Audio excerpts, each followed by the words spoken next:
తిరుపతిలో ఒక ఘోరం జరిగింది. మొత్తం 6 భక్తులైతే చనిపోవడం జరిగింది. నిజంగా ఇది చాలా దురదృష్టకరమైనటువంటి సంఘటన. నిజంగా ప్రభుత్వాలు ఒక విధంగా పట్టించుకోవడం లేదు. ఎందుకు ఈ అంటే చిన్న చిన్న విషయాలకు కూడా భక్తుల్ని చంపడానికి కారణం ఏంటి? అసలు ఇక్కడ ఏం జరుగుతోంది? తిరుపతిలోని వైకుంఠ ద్వార దర్శన టోకెన్ల కేంద్రాల వద్ద జరిగిన తొక్కిసలాటలో 5 భక్తులు మరణించారు. మరో 48 మంది క్షతగాత్రులు తిరుపతిలోని రుయా స్విమ్స్ ఆసుపత్రిలో చికిత్స పొందుతున్నారు. మృతుల్లో 4 మహిళలు, 1 పురుషుడు ఉన్నారు. వీరిని నర్సీపట్నానికి చెందిన బుద్దేటి నాయుడుబాబు 51 సంవత్సరాలు, విశాఖపట్నానికి చెందిన రజని 47 సంవత్సరాలు, లావణ్య 40 సంవత్సరాలు, శాంతి 34 సంవత్సరాలు, కర్ణాటకలోని బళ్ళారికి చెందిన నిర్మల 50 సంవత్సరాలుగా గుర్తించారు. అంతకుముందే శ్రీనివాసం వద్ద ఏర్పాటు చేసిన కేంద్రం వద్ద అస్వస్థకు గురై తమిళనాడులోని సేలం ప్రాంతానికి చెందిన మల్లిగ అనే 49 సంవత్సరాల మహిళ మృతి చెందినట్లు కలెక్టర్ వెంకటేశ్వరరావు తెలిపారు.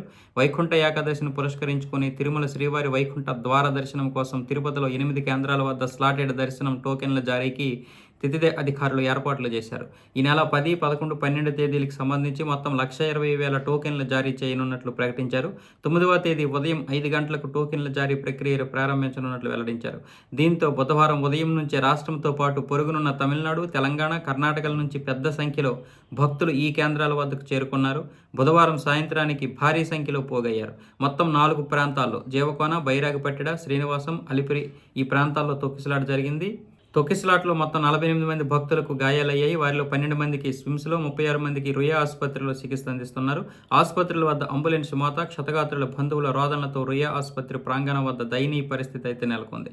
ఆసుపత్రికి తీసుకువచ్చి చికిత్స అందించే సమయంలో క్షతగాత్రులు హాహాకారాలను విని అక్కడున్న వారంతా చలించిపోయారు. తిరుపతి జిల్లా కలెక్టర్ ఎస్ వెంకటేశ్వర్, జేసీ శుభం బన్షల్, ఆర్డీఓ రామ్మోహన్ ఆసుపత్రిలోనే ఉండి క్షతగాత్రులకు మెరుగైన చికిత్స అందించేలా పర్యవేక్షిస్తున్నారు. ఆసుపత్రిలో పనిచేసే వైద్యులు అందరినీ హుటాహుటిన అయితే రప్పించారు. దీనిపైన కేంద్రం లేదా రాష్ట్ర ప్రభుత్వాలు రెండు కూడా సీరియస్గా తీసుకొని ఎవరైతే ఈ నిర్లక్ష్యానికి గురి చేశారో, ఎవరైతే ఈ నిర్లక్ష్యం వహించారో అధికారులు వాళ్ళందరినీ కూడా సస్పెండ్ చేయడము, లేకపోతే వాళ్ళకి జైలు శిక్ష విధించడము, ఏదైనా చేయకపోతే మాత్రం ఇది చాలా తీవ్రమైనటువంటి పరిస్థితులు ఎదుర్కోవాల్సి వస్తుంది హైందవ సమాజంలో జరుగుతున్నటువంటి ఇవన్నీ రేపు ఎలాంటి తీవ్ర పరిస్థితులు ఎదుర్కోవాల్సి వస్తుంది. ఇప్పుడు దీనిపైన ఎవరు సమాధానం చెప్తారు? దీనికి ఇంతకుముందు పులొచ్చి ఒక పాపను తినేయడం, ఈ భద్రతా ఏర్పాట్లు ఏమి అంతగా చేయకపోవడానికి కారణం ఏంటి? నిజానికి అక్కడ ఎంత వందల వేల కోట్లు వస్తాయి తిరుమలలో, అయినా సరే ఇంకా ఇలాంటి పరిపాలన ఈ విధంగా ఉండడం అంటే నిజంగా హైందవ సంస్కృతి సాంప్రదాయాల్ని నాశనం చేయడానికి కంకణం కట్టుకున్నారు వీళ్ళందరూ. డబ్బు, పదవి, వ్యామోహం తప్ప మరొకటి లేదు. ఈ 5, 6 ప్రాణాలు ఎవరు తీసుకొస్తారు?